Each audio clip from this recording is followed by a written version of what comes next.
que esse de cumprimento, e nós pegamos praticamente o salão todo, montamos, e os nossos kids, os nossos teens, os nossos jovens, os nossos adultos, todos estiveram envolvidos nisso e explicando sobre o tabernáculo. E ontem, enquanto estávamos vendo sobre como montaríamos o tabernáculo aqui para a festa de sexta-feira de manhã, como montaríamos a tenda de Sara, a tenda de Abraão, nós começamos a trazer à memória, resgatar o quão importante foi para nós, como igreja, montarmos aquela feira bíblica. E hoje o pastor já tinha me avisado que eu ministraria a palavra. Eu estava lá em casa orando e, de repente, fui impelida pelo Espírito Santo a fazer um culto diferente. Liguei não, né? Entrei em contato por WhatsApp com a Mari primeiro. Falei, Mari, aceita. Aí já entrei em contato com a Giza também. E falou, olha, eu não falei nada com o pastor ainda. Eu preciso saber se vocês aceitam para eu falar com o pastor para ele autorizar. E o pastor autorizou. E hoje nós vamos pregar em 3 mulheres apaixonadas por Jesus, que falam de Jesus assim, até pelos cotovelos. A gente já falou, pode vir subindo, que a gente ia precisar de uma vigília, para a gente falar tudo que a gente tinha para falar. Elas foram minhas companheiras na época da Feira Bíblica. Eu lembro quando eu falei de fazer o tabernáculo, nós não tínhamos noção. Eu falei, eu quero uma feira bíblica. E quem está perto de mim precisa entender que vai ser desafiado com umas coisas doidas, assim, porque Deus usa muito a minha criatividade, né? Ele age muito comigo em relação a isso. E conforme a gente foi resgatando de ontem para hoje, todas as nossas memórias a respeito do tabernáculo, eu falei, não pode ficar só para nós isso. Nós precisamos ministrar para a igreja. Então, você quer trazer aquela mesa para cá, para colocar o material de vocês? Eu acho que quer. Que eu vi que você pôs ali. Deixa eu segurar o seu aí. Isso. Então, eu tirei meu rótulo de propósito para a gente saber de quem é a água. A minha sem rótulo. Isso. Acho que mais... Vocês estão com o microfone? Então, ok. Quantos aqui sabem de verdade o que é o tabernáculo na Bíblia? Para que serve? O que aconteceu? Por que apareceu um tabernáculo no meio da Bíblia? O significado? Aqueles que estudaram, né? Hoje eu estava falando para a Alessa, que a Alessa era pequenininha. Eu falei assim, Alessa, você lembra da sua fala? Ela lembra, e ela me falou a fala dela todinha. Então, assim, foi realmente memorial, né? Algo que ficou muito na nossa mente. E eu quero que a Mari comece, então, explicando, né, da onde surgiu o tabernáculo e por quê. Pode colocar a primeira imagem. Oi. Isso. Então, assim, o que é tabernáculo, né? Então, primeira coisa, eu não sei se vocês lembram, mas lá na Redentora, a gente tinha bem na entrada 2 figuras. E tinha 2 adolescentes que explicavam, né, nesse dia, sobre a contextualização do tabernáculo. Então, onde que aconteceu o tabernáculo na Bíblia, né? Foi lá perto de Noé, foi logo quando nasceu Jesus. Então, vamos entender isso na história bíblica. O povo de Israel saiu do Egito, todo mundo conhece essa história, né? Depois eles atravessaram o Mar Vermelho, essa figura linda aqui dessa vitória, desse milagre. Depois eles logo caíram no deserto e começaram então a sua peregrinação pelo deserto. E o povo de Israel, eles tinham como hábito deles, eles habitavam em tendas, né? Nós sabemos que eles caminhavam, porque foram o quê? 40 anos pelo deserto, né? Então, nessa peregrinação, à noite, né, eles armavam as tendas, paravam, armavam as tendas, depois, quando eles iam seguir, eles desarmavam de novo e prosseguiam. E é interessante que Deus, Ele quis habitar no meio do seu povo exatamente da forma como o povo já fazia, como era costume dele. Deus nunca vem com nada muito diferente, né? Ele vem com amor, entrando na nossa vida da forma como a gente entende. Então o tabernáculo, ele foi uma grande tenda, né? Onde Deus orientou Moisés, chamou Moisés, orientou Moisés para que ele fizesse esse tabernáculo. Vamos à próxima figura.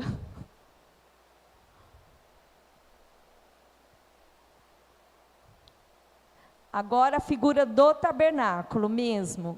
Isso, não. Com o acampamento em volta. As outras com acampamento em volta. E, não.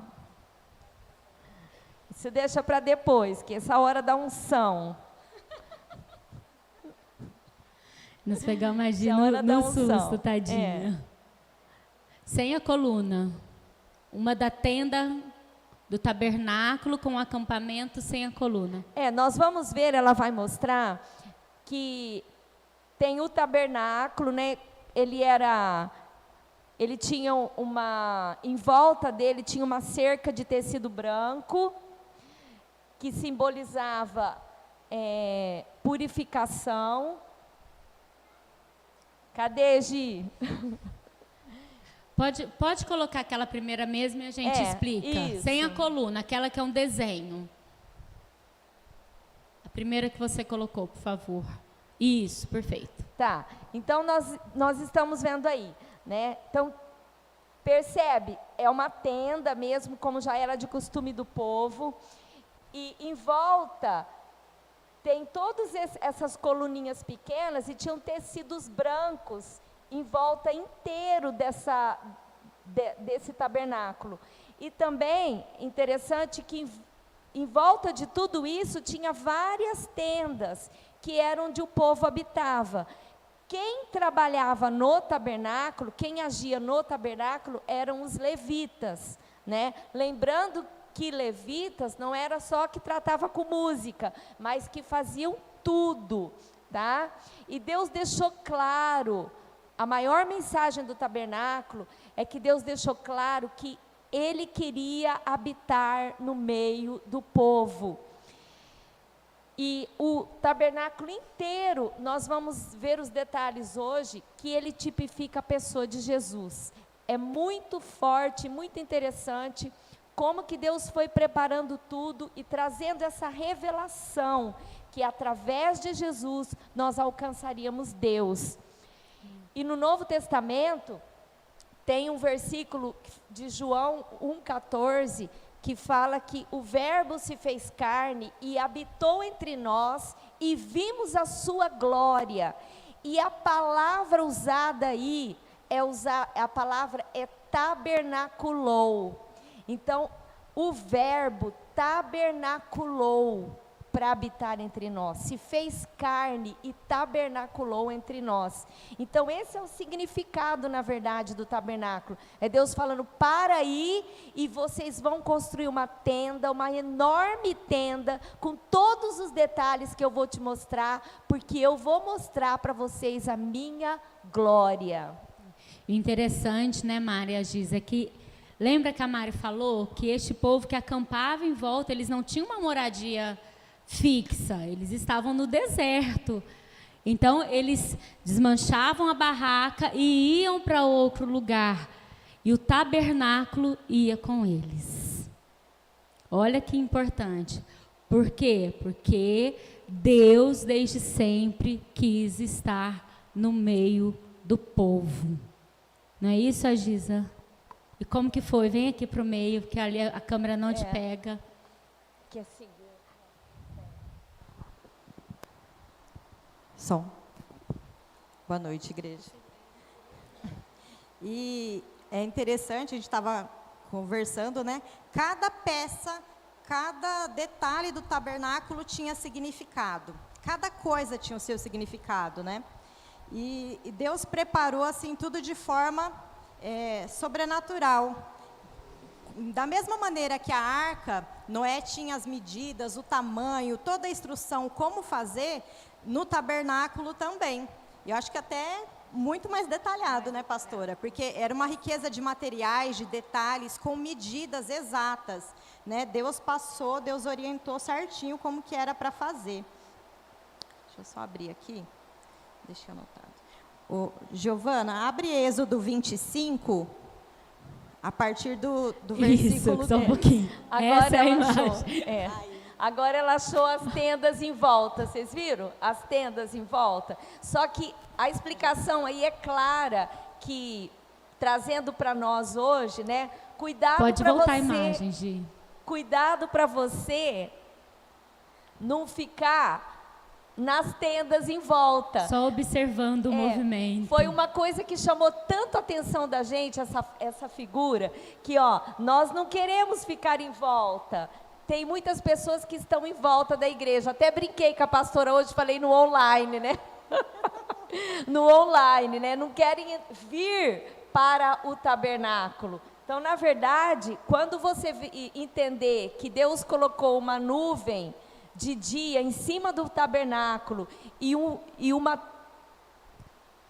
coluna de fogo para a noite, você vai entender que o lugar que você tem que ficar é no tabernáculo, é no altar. Amém? Amém. Pode colocar o versículo, Gi. Êxodo 25, Gi. Então, lá em Êxodo 25, eu estou com outra. E me farão um santuário e habitarei no meio deles. Pode...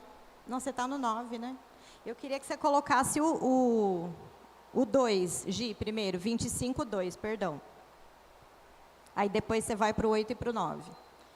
Fala aos filhos de Israel que me tragam uma oferta alçada de todo homem cujo coração se mover voluntariamente, dele tomarei minha oferta alçada. Pode ir para o... Aí Deus coloca... Depois, nos próximos versículos, ele fala o que é para ofertar. Tem exatamente o tecido tal, é ouro, é prata, que é tudo o que era necessário para construir o tabernáculo. Aí no 8, e me farão um santuário e habitarei no meio deles, conforme tudo o que eu te mostrar para modelo do tabernáculo e para modelo de todos os seus pertences, assim mesmo o fareis. Aí agora eu quero que você vá em Êxodo 36, Gi. Então Deus deu o modelo, Deus deu orientação exatamente do material, de como era para ser feito, né, e como deveria ser. Agora a gente vai em Êxodo 36. Eu lembro que a gente conversava, né, pastora, que assim, o Velho Testamento, por ter muitas, às vezes é uma leitura mais difícil. E eu tinha uma dificuldade maior no Velho Testamento. E nesse período que a gente se dedicou a estudar o tabernáculo, assim, a gente foi tendo tantas descobertas, a gente sentava conversando juntos, assim, e ia longe, assim, porque Deus foi falando tanto e foi mostrando e foi trazendo entendimento, né, com esse nosso interesse, a nossa dedicação em estudar. E aí, no final do tabernáculo, eu lembro que essa a parte que a gente vai ler agora me chamou muito a atenção, né? Assim, trabalharam Bezalel. Espera aí, gente. Eu quero o 2, o 36, 2, por favor. Então, Moisés chamou a Bezalel e a Oliabe e a todo homem sábio de coração, em cujo coração o Senhor tinha dado sabedoria, a todo aquele a quem o seu coração moveu a se chegar à obra para fazê-la. Aqui, aí vai para o 4, Gi. E vieram todos os sábios que faziam toda a obra do santuário, e cada um fazia da obra que fazia, e falaram a Moisés dizendo: o povo traz muito mais do que basta para o serviço da obra, que o Senhor ordenou que se fizesse. Então mandou Moisés que proclamassem por todo o arraial, dizendo: nenhum homem, nenhuma mulher faça mais obra alguma para oferta, alçada ao santuário. Assim, o povo foi proibido de trazer mais. Meu Deus. Pensa, gente. Para de trazer oferta, já tem muito. Eu lembro que quando eu li isso, me emocionei e estou me emocionando de novo. Porque às vezes para a gente é tão difícil trazer uma oferta. A gente olha tanto para a nossa situação, e esse povo estava no deserto, gente. Esse povo Muito saiu, bem lembrado. eles saíram escravos do Egito. Esse povo saiu escravo do Egito, né? E nesse momento que eles saíram escravos, quando, na última praga, quando morrem os primogênitos, o povo de lá também deu muito assim, ouro, prata, eles deram alguns, né, muita coisa para o povo. Só que eles tiveram que sair correndo, porque depois, no meio do caminho, o faraó mudou de ideia e começou a persegui-los, quando eles atravessaram o Mar Vermelho. E assim, esse povo estava indo para uma terra lá que eles não sabiam onde era, que eles não conheciam ainda nem tinham sido enviados espias até então, né? Não sei se na fase, mas se não tinha, estava nesse trâmite. Eles não sabiam, eles estavam no deserto. Eles moravam em tendas, um dia eles estavam aqui, um dia eles estavam acolá. Quem tem uma experiência forte, porque Moisés que pediu para Deus, né, Deus que direcionava eles através da nuvem. Mas esse povo, nessa situação, no deserto, conseguiu ofertar tanto. E era para ofertar de coração voluntário. Mas eles ofertaram tanto que tiveram que parar, pedir para eles pararem de ofertar. Infelizmente, às vezes não é a nossa situação aqui, né? A gente tem tanta coisa, né, que é para fazer na casa de Deus. A gente tem a graça, né? A gente tem que agradecer muito, né, a vida dos nossos pastores, porque eu tenho visto neles esse coração, né? Eles têm nos ensinado a ser assim, né? Ofertado na trabalho, tempo, dedicação, cada detalhe, né? Desde o outro salão, a gente percebe o cuidado deles em deixar aconchegante, deixar a casa de Deus mais bonita, em fazer o melhor, às vezes de deixar de fazer o melhor para eles, para fazer para a casa de Deus. E assim tem que ser, porque é esse coração que Deus quer de nós, né? É isso que aquele povo no deserto fez, né? Às vezes a gente olha só, eu tinha um olhar muitas vezes, pensava, esse povo lá via as maravilhas, abriu o Mar Vermelho, Deus fez tudo isso, esse povo ingrato ficava murmurando no deserto, né? Às vezes a gente quer julgar, né? Eu sei, pensamento meu, julgar, às vezes pensava isso. Só que esse povo tinha esse coração, né? Muitos deles se perderam ali, mas a gente tem que ter esse coração, né, de doar para Deus. Não doar, né? De devolver, porque é Deus que abençoa, Deus que usou o povo do Egito para entregar tudo isso para eles, para que eles tivessem, justamente porque Deus já estava preparando a construção, né, do tabernáculo, para que Deus estivesse ali no meio deles, né? E a casa de Deus, a nossa igreja aqui, é esse lugar para receber da presença de Deus, para conhecer mais de Deus, para estar debaixo da nuvem, da coluna de fogo, né? A nuvem que nos protege e a coluna de fogo, que é onde desce o poder, a glória de Deus, né? É aqui nesse altar, é aqui nesse lugar.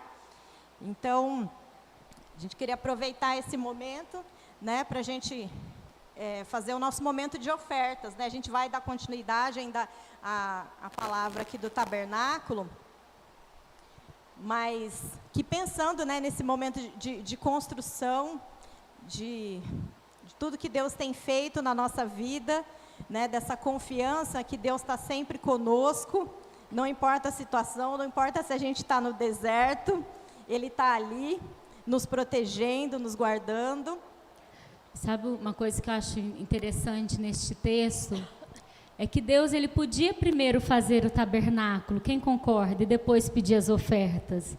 Ele podia falar, Moisés, ele não fez com Noé, constrói a arca. Ele podia falar, Moisés, vai em tal lugar, você vai pegar esse tecido, você vai pegar esse ouro, essa prata, esse bronze, e você vai construir um tabernáculo, e depois de tudo pronto, você vai convocar o povo para que dê uma oferta para minha casa, para o meu templo, e ele não fez isso.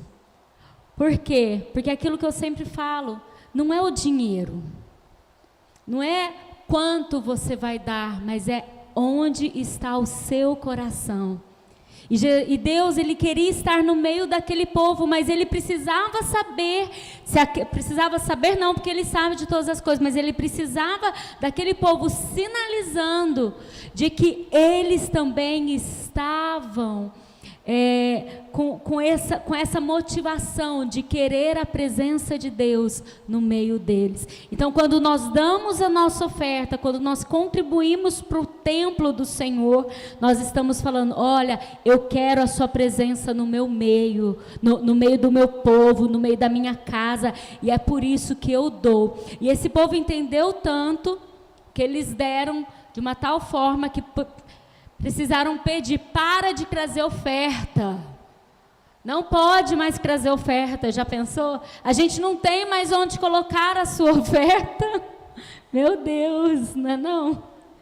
Também interessante que eu creio que foi um avivamento aí, né? Que eles levavam com tanta vontade, com tanto amor, porque eles tinham entendido para que era, que atingiu nações vizinhas. Tem um dos utensílios do tabernáculo, que é a bacia.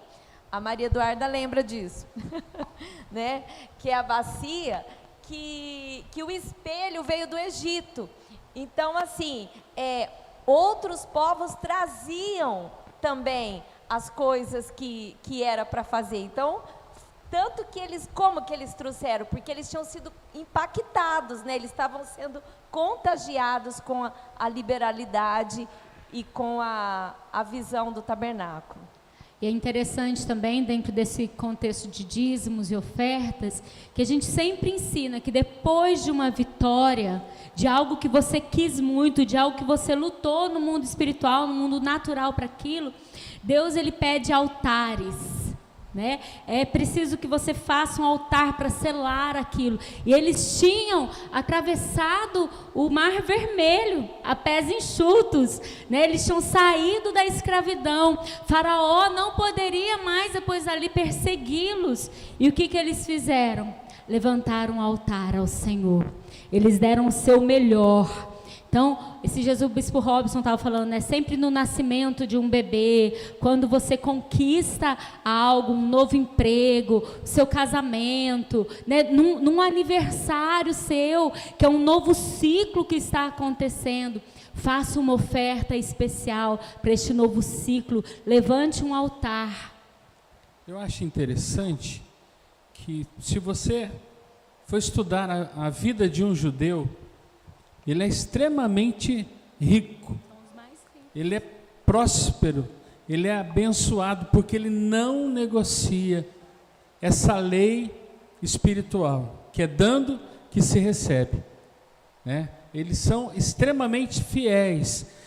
Para vocês terem uma noção, eles param aonde eles estiverem 3 vezes no dia para orar, para consagrar a vida deles ao Senhor.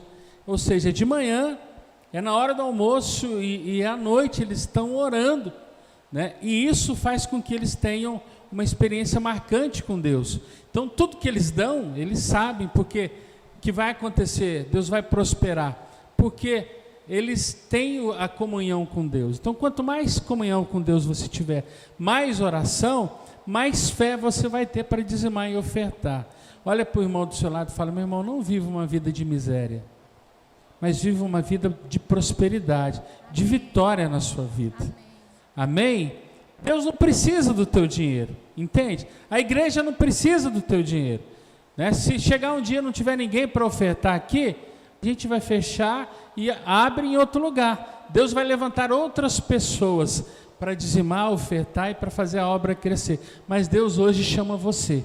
Consegue entender? Deus separou o povo para ser próspero, e o povo de Israel é próspero até hoje. Deus, ele chama você para ser próspero e abençoado. Então não tenha dúvida: pastor, tenho dinheiro para conta de luz.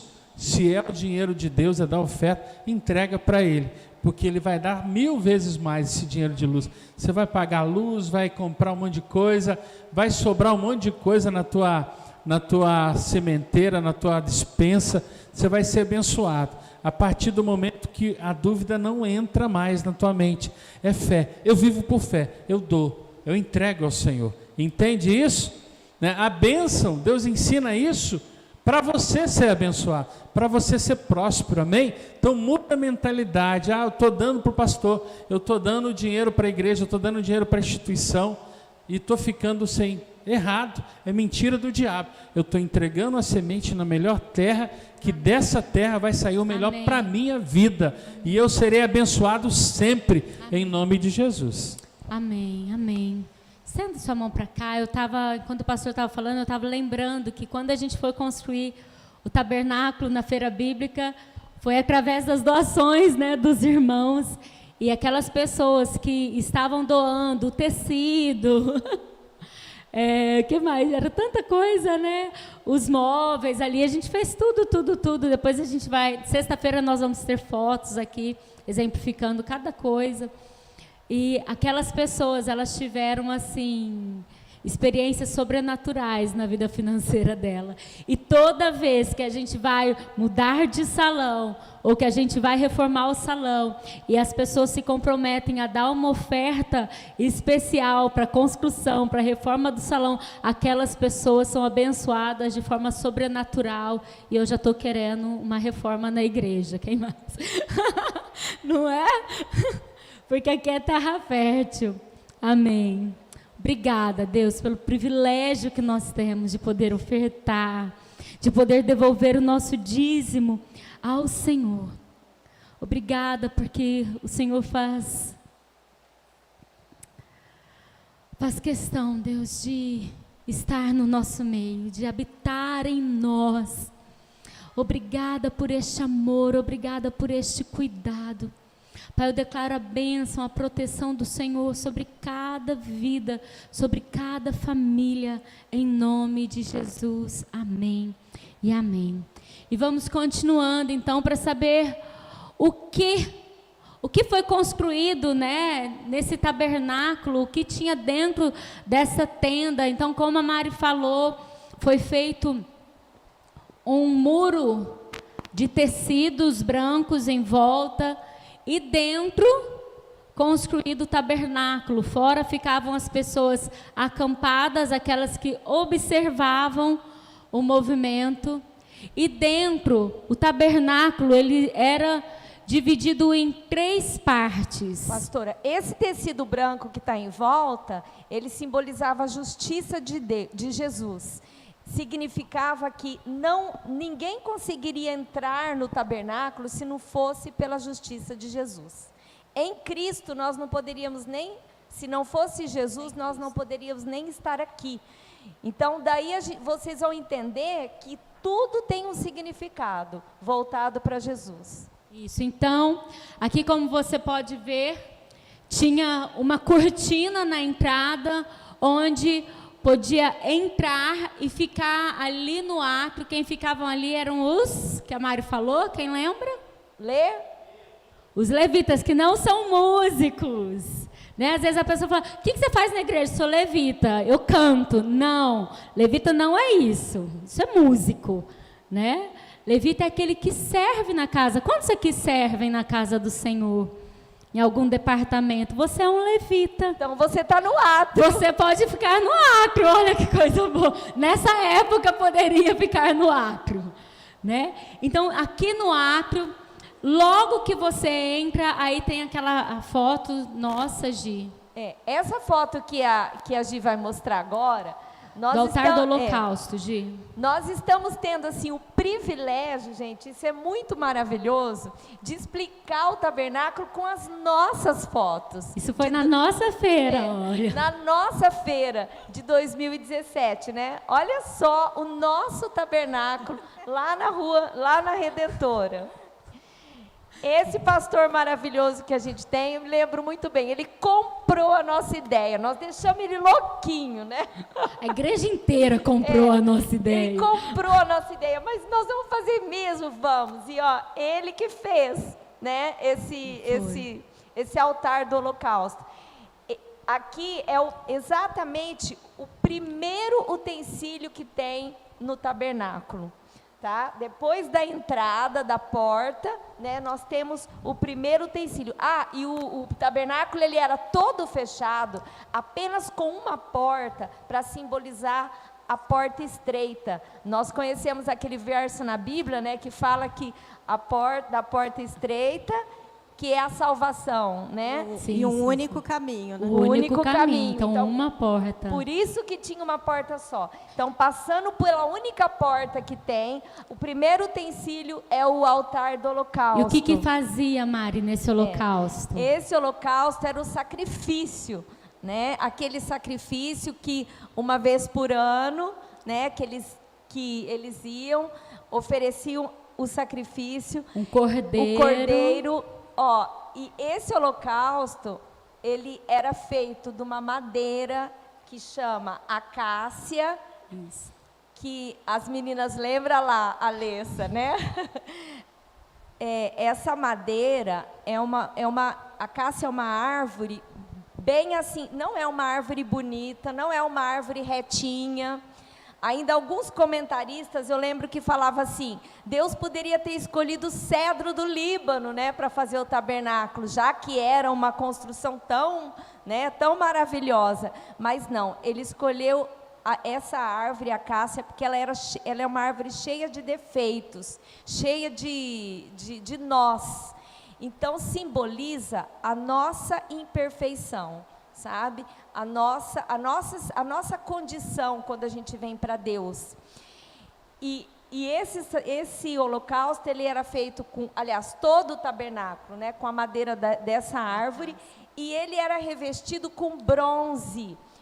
O bronze também tinha um significado, que significa sofrimento.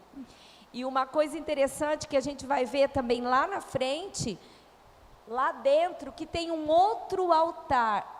Só que o altar que tem lá dentro, ele é de madeira de acácia revestida de ouro. Mas isso a gente vai ver daqui a pouco. Porque já passou pela purificação. Isso. Gi, Êxodo 38, por favor. Eu lembro de 1 a 7. Eu lembro da Mari, lembra que a gente estudava, falava assim, que quando a gente entra, né, no átrio... Vem para cá, porque senão a câmera não pega você. Que assim, a gente não consegue entrar na presença de Deus sem sacrifício. A primeira coisa é o sacrifício. Então, olha só, está no átrio, e a primeira coisa, quando você vai entrar naquela tenda, naquele lugar, que é o templo do Senhor, primeira coisa, precisa ter um sacrifício. Precisa ter uma renúncia. Arrependimento. Por quê? Porque eles sacrificavam pelo pecado. Então, primeira coisa para você entrar na presença de Deus, você precisa ter um coração arrependido. Você precisa estar disposto a renunciar aquilo que te afasta de Deus. E lá em Êxodo, do 38... do 1 ao 7, vai falar um pouquinho sobre isso. Fala, fez também o altar do holocausto de madeira de acácia, de 5 côvados, era o seu comprimento, de 5 côvados a sua largura. Era quadrado e de 3 côvados a sua altura. E fez-lhe as suas pontas nos seus 4 cantos, em 4 cantos, então tinha como chifres. Da mesma peça eram as suas pontas e cobriu de bronze. Vai até o 7. Fez também todos os utensílios do altar, os cinzeiros e as pás, e as bacias, e os garfos, e os braseiros, todos esses pertences fez de cobre. Olha a importância, o detalhe. Fez também para um altar um crivo de cobre em forma de rede, na sua cercadura, embaixo até o meio do altar. Vai lá para o 6 já, porque senão... 6. E fez os varais de madeira, de acácia, os cobriu de cobre, 7. E pôs os varais pelas argolas dos lados do altar, para com eles levar o altar, fê-lo, oco e de tábuas. Então, era como eram...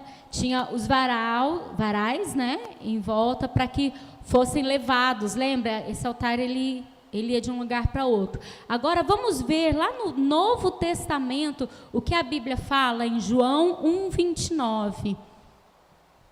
Aí é naquele que eu te passei, tá, Gi? Para vocês seguindo, por conta do tempo. No dia seguinte, João viu a Jesus, que vinha para ele e disse: eis o Cordeiro de Deus, que tira o pecado do mundo. Jesus é o Cordeiro sacrificado, não mais holocausto, um altar de holocausto, porque ele foi o sacrifício vivo por mim e por você.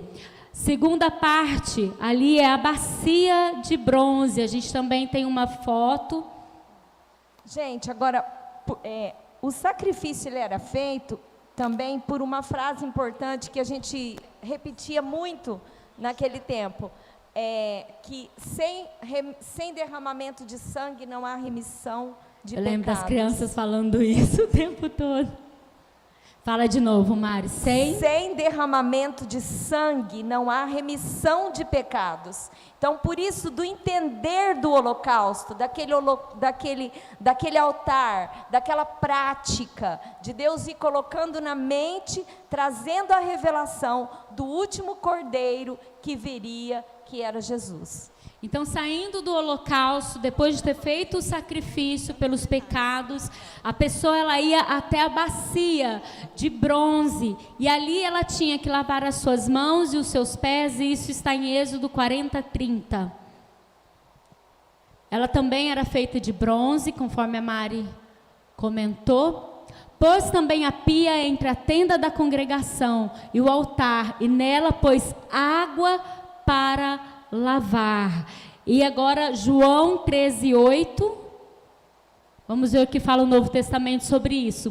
Disse-lhe Pedro: nunca me lavarás os pés. Respondeu-lhe Jesus: se eu não te lavar, não tens parte comigo. Jesus, ele é essa água que nos lava, sem nós passarmos por ele, pela palavra dele. João 15:3 agora. Nós não temos parte com ele. Vós já estáis limpos pela palavra que vos tenho falado. Primeiro caminho, renúncia, arrependimento, entrega, sacrifício. Próximo passo, se lavar com a palavra de Deus. Porque muitas pessoas caem no meio do caminho, porque elas começam bem, né? Elas renunciam, elas se arrependem, elas passam até pelo revisão de vidas, mas elas não permanecem na palavra, elas não buscam, elas não se alimentam da palavra, elas não se lavam na palavra, então elas param no meio do caminho. Vocês querem acrescentar mais alguma coisa em relação a isso? Não? O próximo é o candelabro. Então Jesus é o portador da palavra, né, dessa água que limpa. Gia, aí tem uma foto do santo lugar, isso.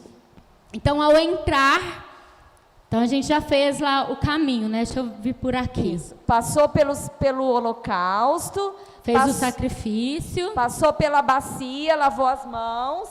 Agora já vai entrar na tenda propriamente dita, já santificado, que é o processo que a gente passa aqui no nosso culto, né, gente? E o interessante é que para entrar nessa parte tem uma cortina.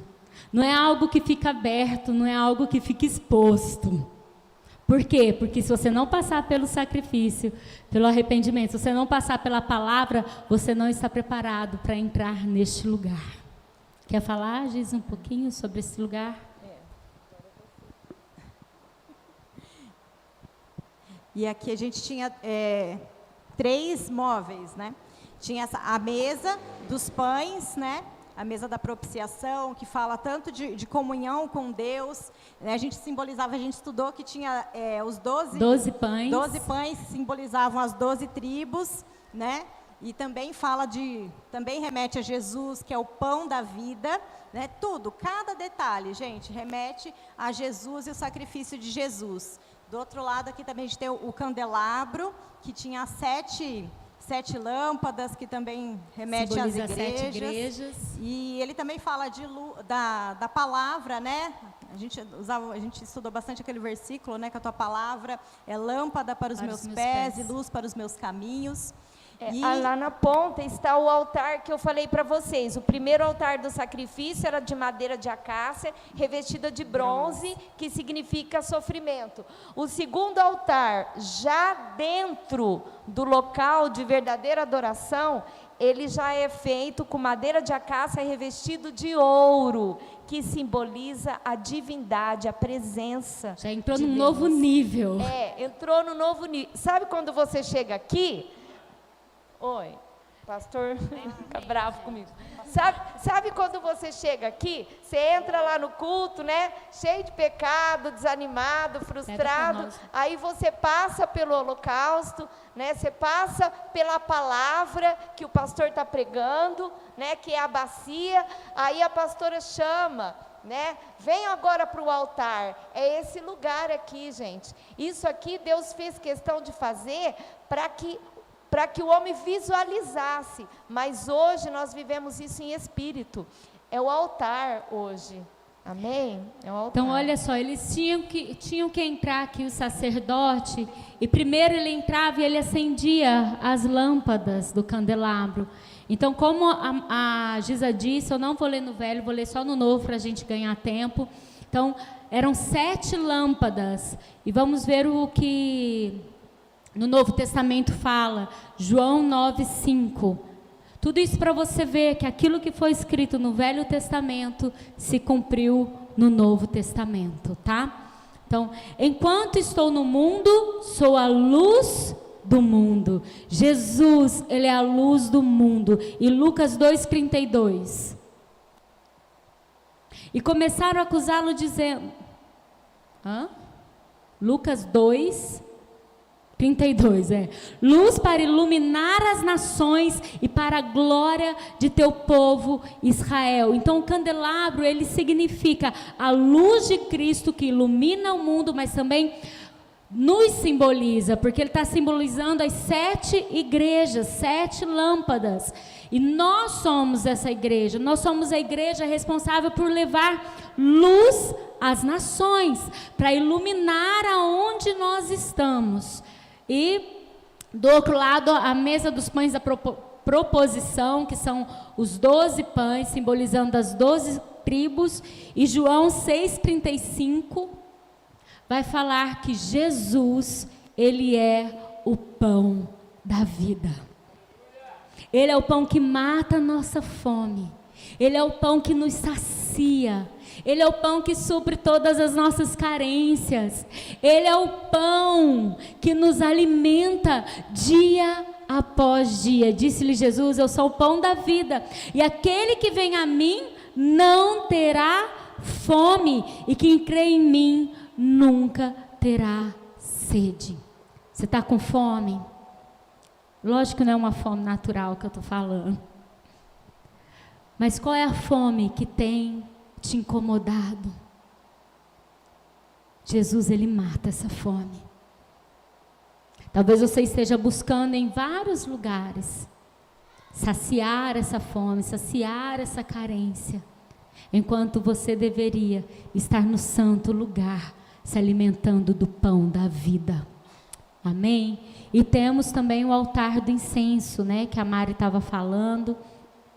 Ali eles queimavam o incenso. Apocalipse 5:8, Gi, por favor. Vocês vão falando, de ponta do...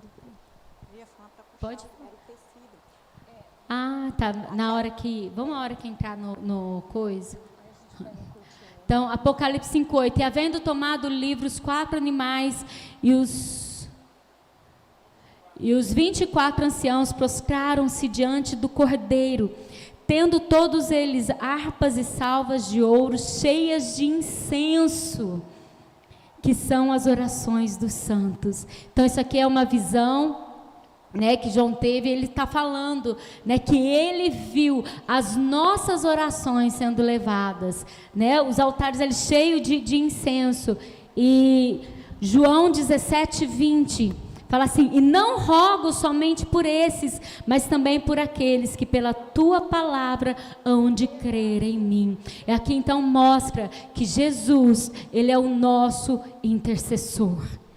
As nossas orações, vou recapitular de novo, né? Então você entra, você tem o sacrifício, o arrependimento, você se lava com a palavra do Senhor, você ilumina, você se enche da luz de Cristo, deixa a luz iluminar todos os seus quartinhos escuros, trazer clareza, né, trazer luz a tudo aquilo que está guardadinho. Você se alimenta do pão da vida, que é Jesus Cristo, e aí você vai orar.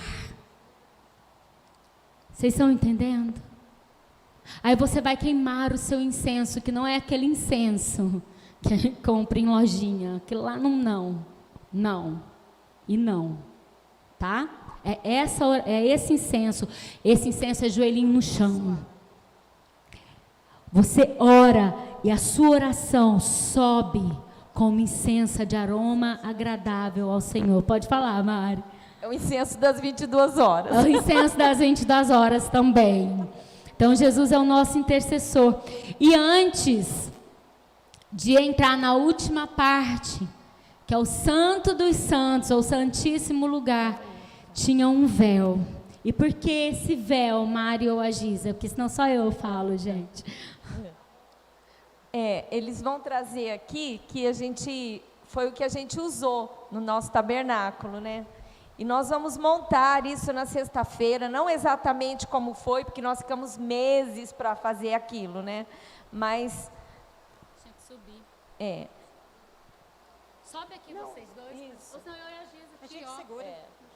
Segura aí. Não, aqui, ó, Fica na para frente, baixo, Mari. para dar altura.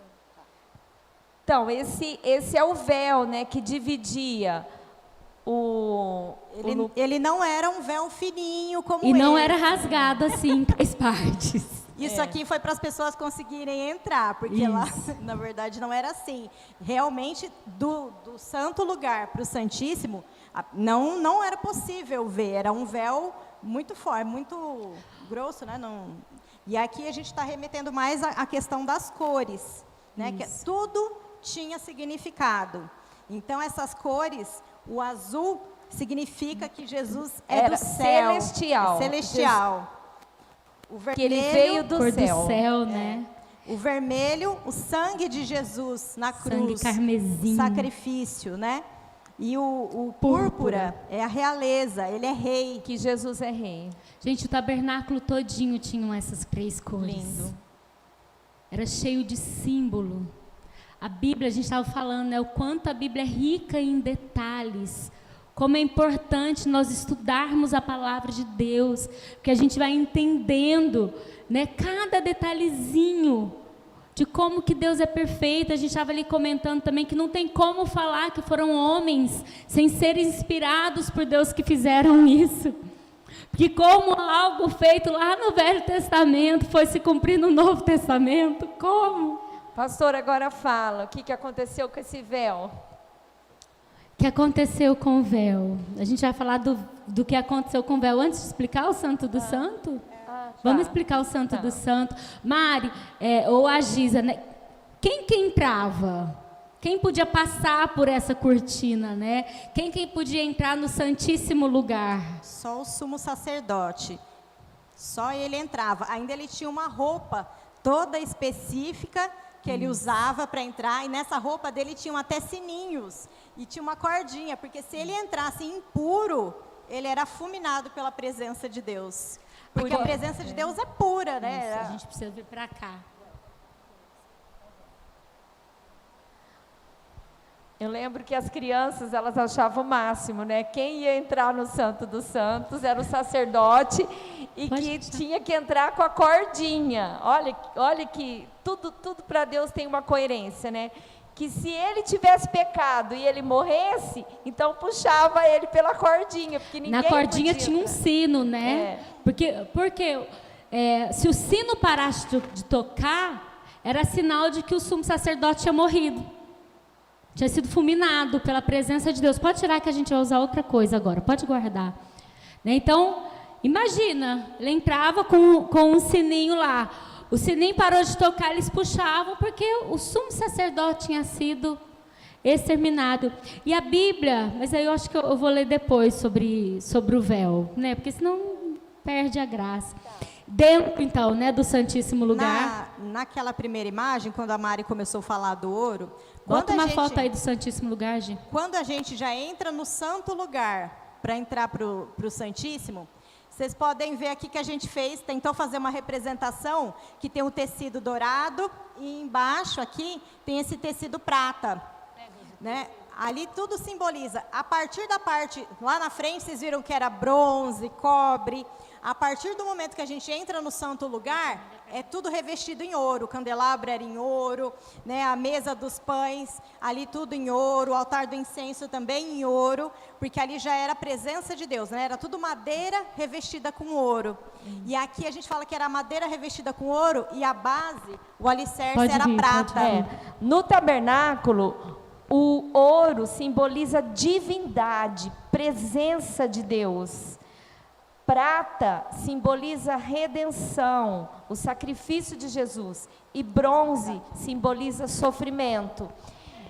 Gente, isso aqui, a gente usou esse tecido aqui para revestir toda a parte principal do tabernáculo, que é o Santo dos Santos, o Santíssimo.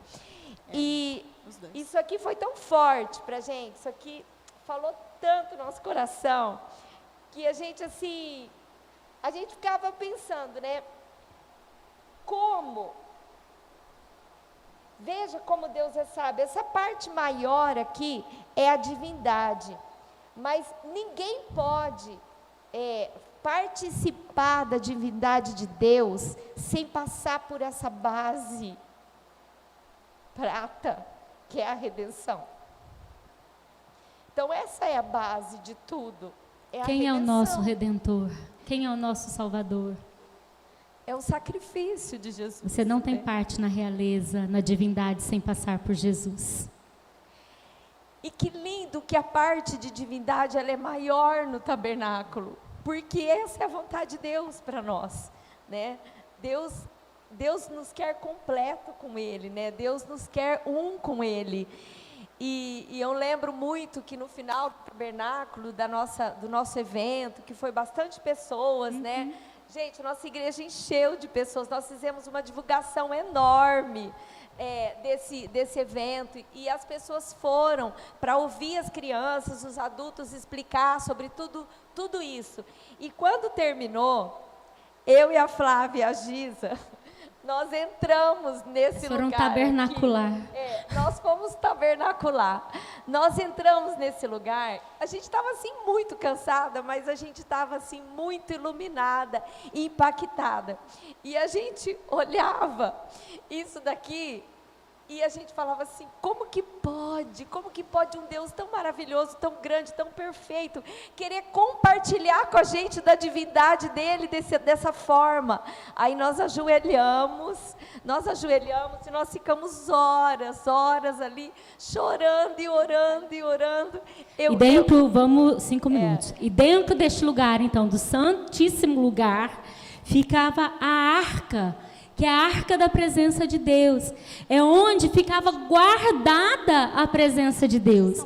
Imagina, o sumo sacerdote, ele entrava apenas uma... Não, eu estou apresentando a arca, pode deixar agora. Isso. O sumo sacerdote, ele entrava apenas uma vez por ano. Uma vez por ano, uma pessoa era escolhida para ter acesso à presença de Deus. Então, dentro dessa arca ficava a presença de Deus. Na tampa, que é a tampa da propiciação, né? É certo, gente? Propiciatório. Isso. Era a única... Como chama, né? A tampa da arca. O propiciatório. Ficavam 2 querubins, um de frente do outro, né? De ouro, simbolizando os anjos que estavam guardando a presença de Deus. E dentro dessa arca ficava um maná. O maná é aquele alimento que serviu para alimentar o povo no deserto. Ficava a vara de Arão que floresceu e ficavam... Pastora, um detalhe importante, que o maná que Deus mandou guardar na arca estava num utensílio de ouro. Tudo de ouro. Por quê? Porque aqui ele permaneceria. Lembra que o maná não podia ser guardado? O maná acabava. Servia só para aquele dia. Só que no ouro, tudo na presença de Deus permanece. Olha o significado forte. Perfeito, perfeito. A vara de Arão que floresceu e a tábua das leis, né? Os 10 mandamentos. Então, somente o sumo sacerdote. E eu quero falar agora um pouquinho disso, né? 1 João 2, de 2 a 3, No Velho Testamento, vai estar falando sobre a Arca da Aliança em Êxodo 37, 25 a 29. Mas eu estou lá em 1 João, Gi. 1 João 2, versículo 2 e 3. E ele, Jesus, é a propiciação pelos nossos pecados. E não somente pelos nossos, mas também pelo de todo mundo.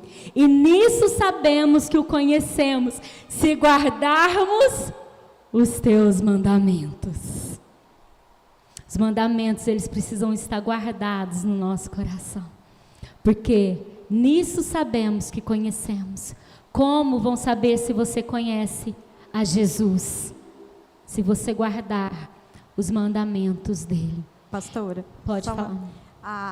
Todas as peças, né, mesmo essas peças de ouro, elas eram revestidas de ouro. A única parte que era de ouro puro, maciço, era a tampa da arca, o propiciatório. O propiciatório, o que era? Era aqui que o sumo sacerdote aspergia o sangue do sacrifício para purificar o povo do pecado. Era ali nesse momento, então aspergindo esse sangue. Por isso que propiciatório, por isso que Jesus é propiciação, né? Aleluia. João 2, 19 e 21. 2, 19.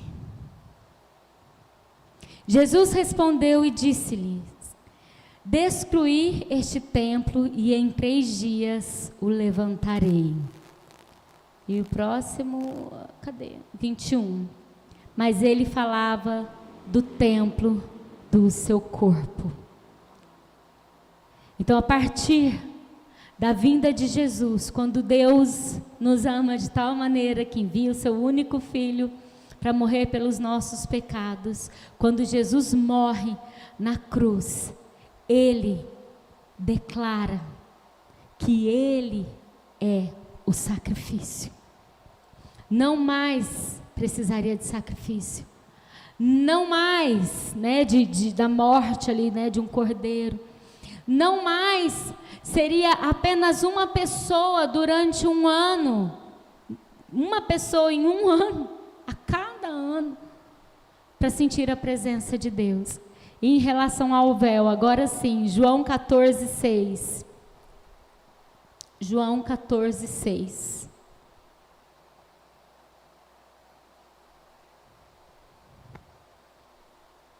Disse-lhe Jesus: eu sou o caminho e a verdade e a vida.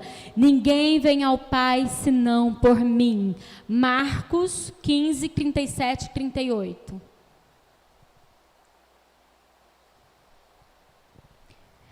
E Jesus, dando um grande brado, expirou.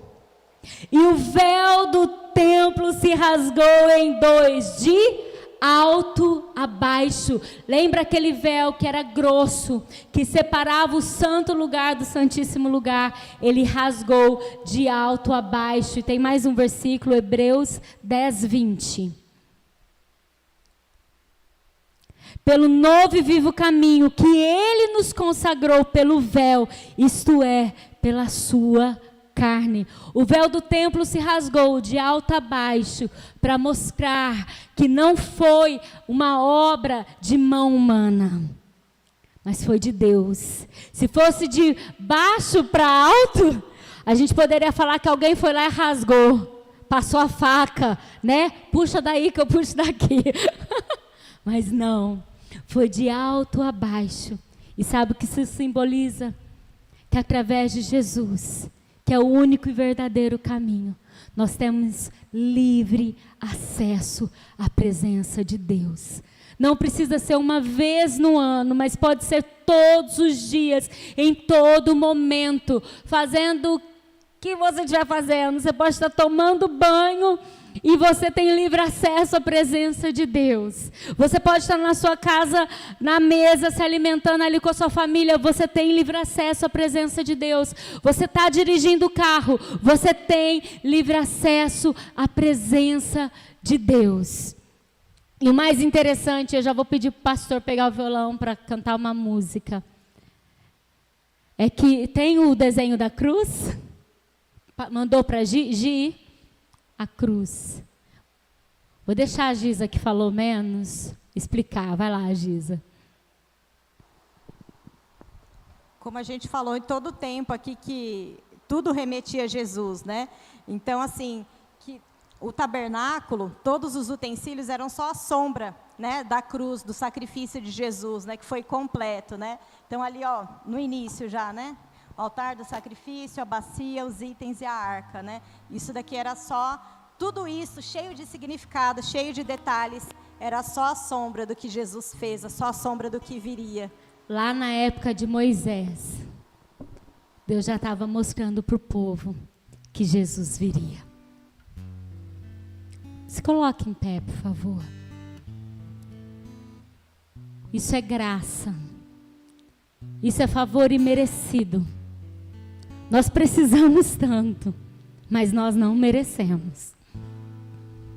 Não tem nada que a gente possa fazer para merecer. A gente nunca vai conseguir. Nunca vai conseguir. Olha a riqueza de detalhes. E isso assim, a gente pincelou. Tem tanta coisa, tanto detalhe, tanto significado. Que se eu fosse você, eu pegaria esses textos para estudar. Muito, muito, muito. É impossível estudarmos isso e não nos sentirmos amados pelo Pai. Antes mesmo de você nascer, já existia a graça. Antes mesmo dele criar Adão e Eva, já existia a graça. Já existia o perdão, já existia o amor. Você tem livre acesso. Pode apagar, Fer, as luzes. Eu quero te chamar para o altar, para o santo lugar, como a Mari falou. Você tem a opção, se você quiser, de ficar no átrio ou no acampamento. É uma escolha sua. Mas eu quero que a partir de hoje você nunca mais veja esse lugar, esse momento que a gente chama aqui à frente como apenas um momento. Não. Nós estamos te ensinando a sair do átrio, a sair do acampamento e a vir fazer parte daquilo que Jesus conquistou para você naquela cruz. Não viva apenas de observar. Não viva apenas de uma renúncia, de uma experiência lá atrás. Não queira viver de altar. Que o lugar que você mais goste de ficar seja o santíssimo lugar. Seja o lugar onde você sente a presença de Deus e você deixa ela te mover, você deixa ela te moldar, você deixa ela te aperfeiçoar. Só a presença de Deus pode fazer isso. Só a presença de Deus pode fazer isso. E aí onde você está, comece a agradecer. Comece a agradecer por esse livre acesso. Comece a agradecer pela presença de Deus, pelo amor de Deus. O véu foi rasgado. O véu foi rasgado. Não é o pastor que vai entrar na presença de Deus por você. Você pode entrar na presença de Deus. Você tem esse livre acesso. E quando Jesus morre, Ele volta para os discípulos depois de ressuscitar. E Ele diz: eu vou para o Pai, mas eu deixo contigo o meu Espírito Santo. E ao aceitar Jesus como seu Senhor e Salvador, você se torna esse tabernáculo